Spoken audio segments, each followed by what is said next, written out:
Bien, vamos a grabar un video sobre los ejercicios correspondientes a la unidad número 5. Vamos a crear el primer ejercicio, ejercicio 1, y pues vamos a demostrar cómo era más o menos la respuesta. Recuerden que pues se esperan resultados diferentes al tener siempre hay soluciones diferentes. Si hay 20 cabezas resolviendo un ejercicio, hay 20 posibles soluciones. Aunque los ejercicios sean tan básicos, hay muchas diferencias que saltan a la vista. Bueno, vamos a crear el método main y dentro del método main vamos a crear la solución al ejercicio. Lo primero que tenemos que hacer para este ejercicio es crear un vector de enteros. Este vector, vamos a llamar así, era de 20 casillas. Por lo tanto, recuerden que aquí va el 20, determinando que hay casillas de la posición 0 a la 19. Vamos a recorrerlo, y para recorrerlo vamos de 0 a menor que 20. Y este vector se tenía que llenar en cada casilla. Recuerden que utilizamos el ciclo para que el índice i nos ayude a ir en todas las casillas posibles del vector. Y quedamos que cada casilla tendría que haber sido rellenada con un valor aleatorio comprendido entre 0 y 100, entero. Entonces utilizamos math_random y el valor generado lo multiplicamos por 100.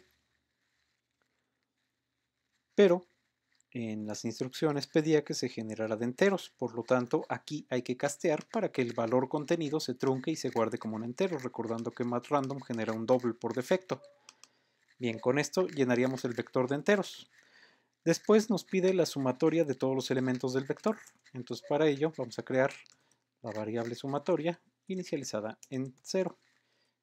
Otro ciclo que lo recorra de nueva cuenta la estructura y donde sumatoria sea igual a lo que hay en sumatoria más vector en cada una de las casillas. Con esto sumatoria tendría el conglomerado de todo lo que se fue sumando. Bien, recuerden que esta parte podría ser equivalente a esto, sumatoria más igual vector en cada una de las casillas. Con la práctica se adquieren algunas otras maneras de escribir las cosas y esta es una contracción de esta misma instrucción.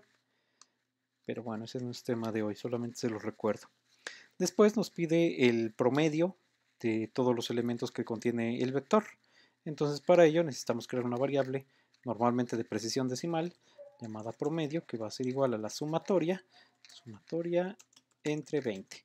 Si lo dejamos así tal cual, la va a truncar porque sumatoria es entero, entonces entero entre entero nos da entero.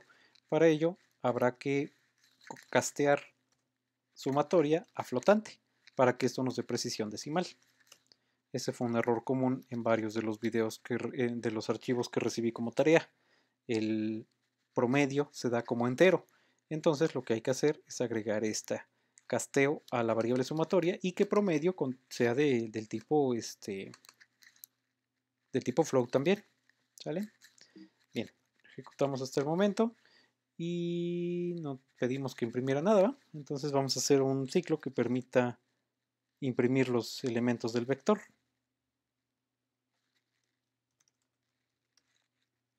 For i que va de 0 a 20, pues que imprima cada uno de los elementos de vector en la posición i. Y listo, ahí están los 20 elementos. Recuerden que son valores aleatorios, entonces con cada ejecución son distintos. Ya tenemos la primera parte. Ahora nos pide que estos nos dé el mayor y el menor de los elementos mostrados. Para ello entonces necesitamos crear una variable entera que se llame mayor, que sea igual a lo que haya en vector en la primera casilla, y menor que sea igual a lo que hay en vector en la primera casilla. Esto pensando que se asume lo siguiente: el primer elemento del vector es el mayor de todos hasta que se compruebe lo contrario. Y para el menor, el primer elemento del vector es el menor de todos hasta que se compruebe lo contrario. Y entonces vamos a ocupar este mismo ciclo de recorrido. Vamos a mover estas dos líneas.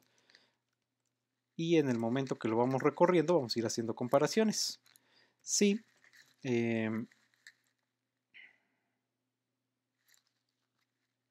vector en la posición i es mayor que lo que ya declaramos como mayor, entonces mayor se convierte en, perdón, vector en la posición i se convierte en el nuevo mayor. Aquí es sencillo de entender, va de nuevo. Mayor fue declarado el vector en la casilla 0.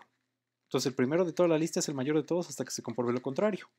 Vamos a recorrer la estructura y en cada iteración vamos a ir haciendo la pregunta. Si lo que hay en la casilla en cuestión, en la casilla 0, en la 1, en la 2, en la 3, así sucesivamente, es mayor que mayor. Si esto sucede, entonces mayor toma el nuevo valor que haya en vector en la posición i. Lo mismo va a suceder con menor. Si vector en la posición i es menor que lo que ya declaramos como menor, entonces menor pierde su valor y ahora será vector en la posición i. Al haber hecho eso y al haber terminado las iteraciones del ciclo, entonces podemos decir quién es el mayor. Mayor será mayor, mientras que menor será menor. Si nadie lo quitó de su lugar, entonces seguirá siendo la casilla en la posición 0. Caso contrario, el valor se habrá sustituido. Nos falta imprimir la sumatoria e imprimir el promedio. Entonces aquí vamos a poner sumatoria más sumatoria promedio más promedio. Bien, ejecutamos y listo. Vamos a ver. Tenemos todos estos elementos, son los 20 aleatorios. ¿Cuál es el mayor de ellos? Sin duda 98. Perfecto. ¿Cuál es el menor? Sin duda el 3. Perfecto. La sumatoria, si la quieren comprobar, 917 y el promedio 45.85. Háganlo a mano y comprueben si es cierto. Muy bien, el primer ejercicio terminaba allí. Código, ahí está completo.